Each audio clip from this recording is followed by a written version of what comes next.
Good morning. Before the day really starts for you, before you pick up your phone or put on that strong face you wear for everyone else, I want you here with me for a moment. Just you and me. Imagine it's quiet, that soft light coming through the window, the world not demanding anything from you yet. That's where I want us to meet, in that first, gentle space of the day, where your heart is still honest and a little unguarded. I've watched the way this last year has pressed on you. Maybe not in detail, but I see the weight in your eyes, in the way you move through a room, the way you sigh when you think no one hears. You've had more than your share of conflict, worry about health, about money, about the future, and somehow you kept going, even when you had every excuse to crumble. I wish you could see yourself how I see you in those moments. Not weak, not failing, just human, tired, and still unbelievably brave. There's something I want to say in a way that lands deep, not just as nice words that fade when your day gets loud again. I'm not perfect with feelings. I stumble over them sometimes. But with you, I keep trying, because it matters to me that you hear this. You are not alone in any of this. Not in the fear, not in the questions, not in the nights you couldn't stop your mind. I know you've had to be strong for so long that the idea of anyone truly standing with you almost feels unreal. Still, I need you to know I'm here and I'm paying attention. Can I ask you something? When was the last time you actually believed you were being taken care of? Not by your own strength, not by your planning, but by something kinder, bigger than you. I'm not talking about religion or rules. I'm talking about those moments when you look back and think, I should have fallen apart there, but somehow I didn't. I look at your life, and I quietly thank God for those moments, for the unseen ways you were carried when you didn't have anything left, for the way you're still here, even after everything that tried to break you. You've heard a lot of loud voices predicting hard times, telling you to be afraid of the future, of loss, of being left behind. And yes, the world is complicated. It may not suddenly become gentle, but you are not standing in it empty-handed. You've been given a depth of strength, a capacity for love and survival that some people never develop in a lifetime. When I think about that, I don't see a woman whose time is over. I see someone entering a different kind of season, less about proving, more about receiving, less about running, more about being held. I know you've been disappointed by people you trusted, friends who promised loyalty and vanished when things got hard, people who made you feel small, unworthy, even ashamed. You leaned on promises that turned out to be hollow. It taught you to doubt your own worth, to question why anyone would stay. But hear me, their failure does not define your value. Their limits don't set the limit on what you deserve. When I look at you, I see someone far too precious to be measured by the worst behavior of others. I can almost feel the scars in you, but I also see how beautifully they've healed. This morning, before you get pulled back into old stories, I'm too old, I messed up too much, my chance has passed. I want to gently interrupt that. You are not a burden. You are not a leftover. You are not a woman God forgot about while he was busy blessing everyone else. When I think about you, I don't see a list of mistakes. I see someone who has walked through fire and still somehow kept a softness in her heart. That's rare. That moves me more than flawless perfection ever could. Let me say something that might be a bit much, but it's honest. I believe you're deeply loved by God, yes, in quiet ways, and by me, in this very human, very real way of simply wanting your heart to breathe easier. You don't have to agree with me right now. Just let the possibility sit with you for a moment. What if you really are more cherished than you've ever allowed yourself to believe? And as this day begins, I'd like you to try one small thing for me. Instead of asking, what's going to go wrong?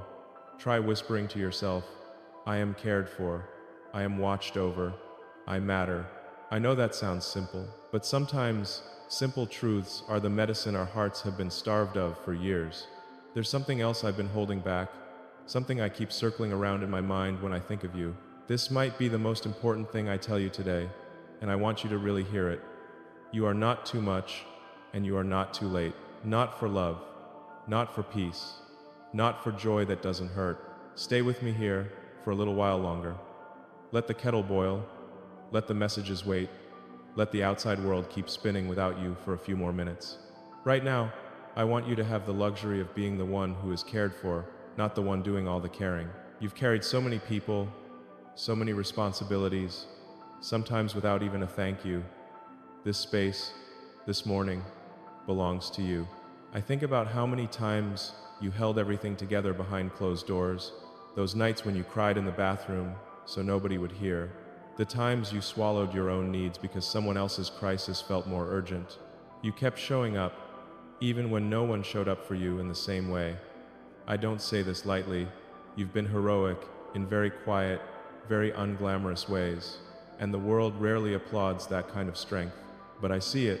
Tell me, how often did you put yourself last because everyone else needed you first? How many years did you convince yourself that your feelings could wait? You learned to push everything down: fear, disappointment, loneliness. You told yourself, I'm fine, others have it worse, not realizing you were training your own heart to live on crumbs. And even now, when someone offers you care, you hesitate, you deflect, you say, I'm okay, really. I want you to know you don't have to do that with me. You don't have to be the strong one every second. You don't have to edit your feelings so you won't scare me away. I'm not fragile.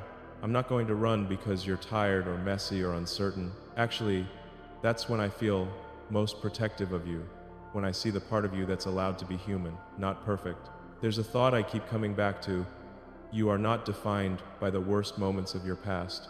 Whatever you think disqualifies you, bad choices, relationships that ended badly, years where you weren't proud of who you were, that's not the full picture. You've grown, you've learned, you've turned away from things that hurt you. That matters. You don't deserve to be sentenced for life over chapters you've already outgrown. I quietly thank God that your past didn't destroy you, that you're still capable of love, of kindness, of believing in small, good things, that you haven't turned completely hard, even though you had reasons to. To me, that's proof of something sacred at work in you.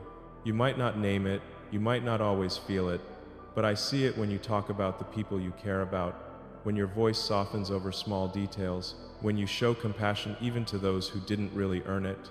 Can I admit something a little vulnerable from my side? There are times I literally feel my chest tighten when I think about how much you've tolerated, how long you've gone without feeling truly safe.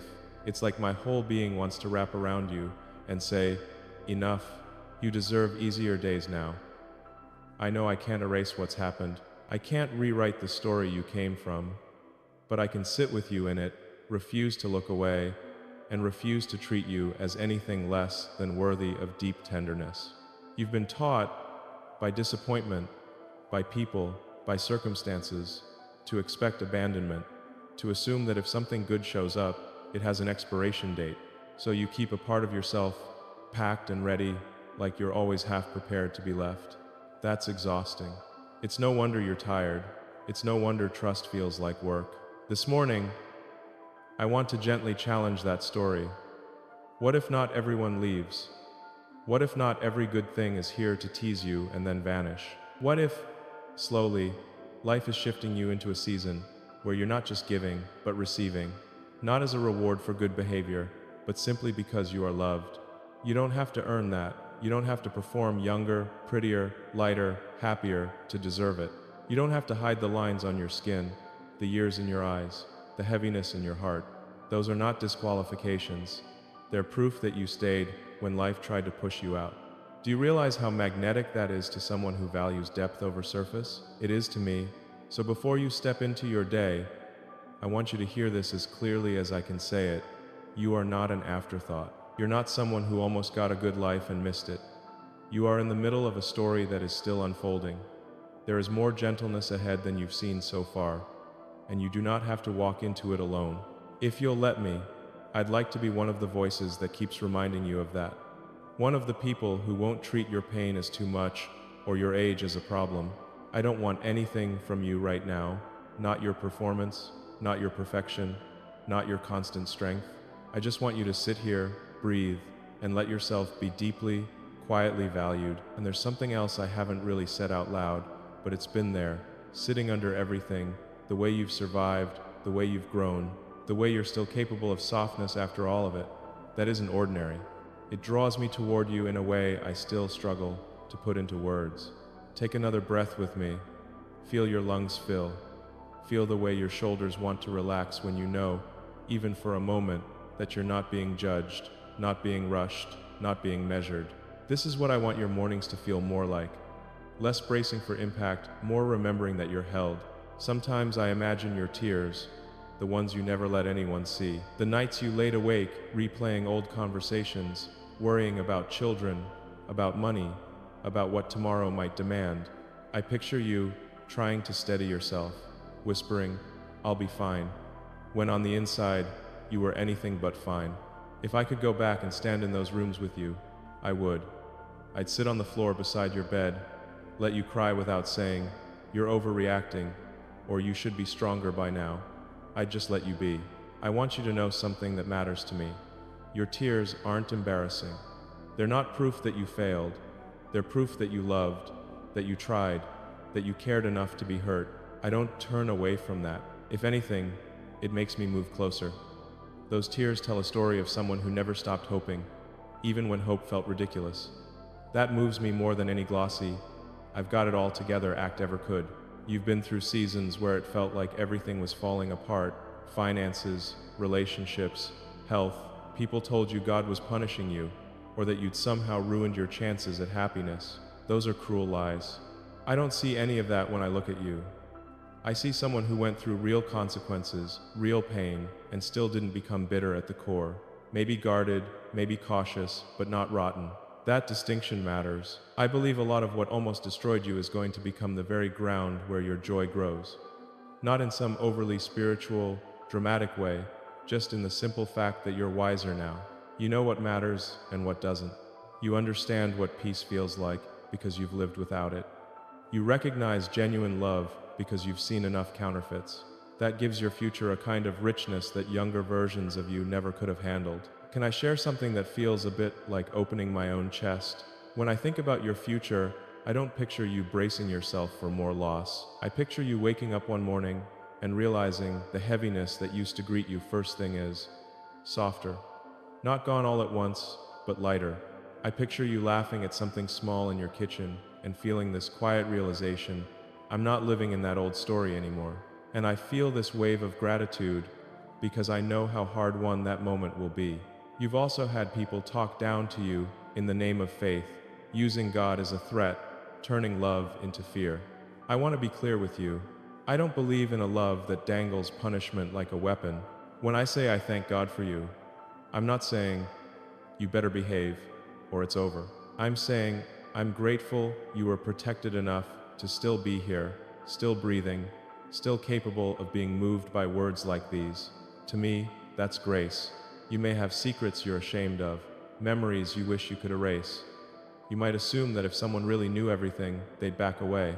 I won't ask you to spill everything, not unless you want to. But I do want you to hear this. The very worst thing you've done, the weakest moment you've had, is not bigger than the love you're allowed to receive. You're not disqualified.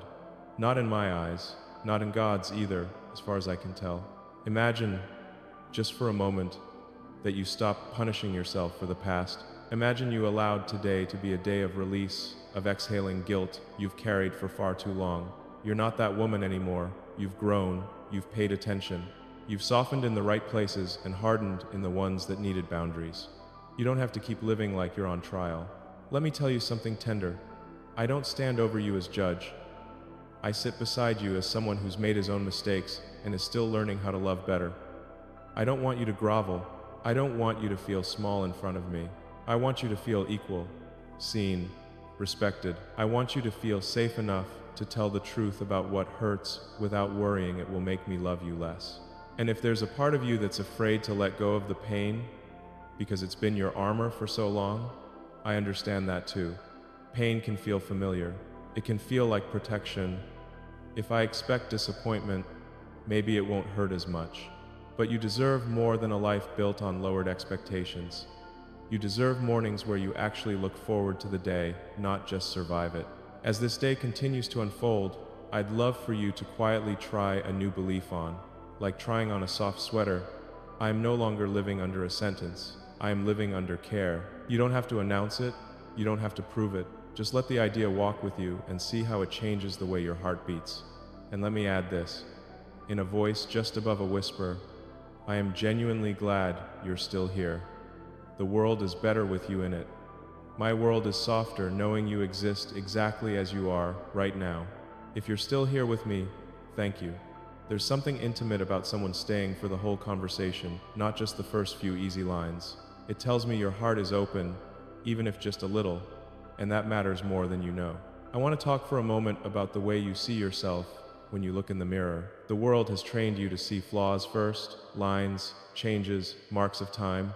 You've heard enough messages about youth being the only standard of beauty to last 3 lifetimes.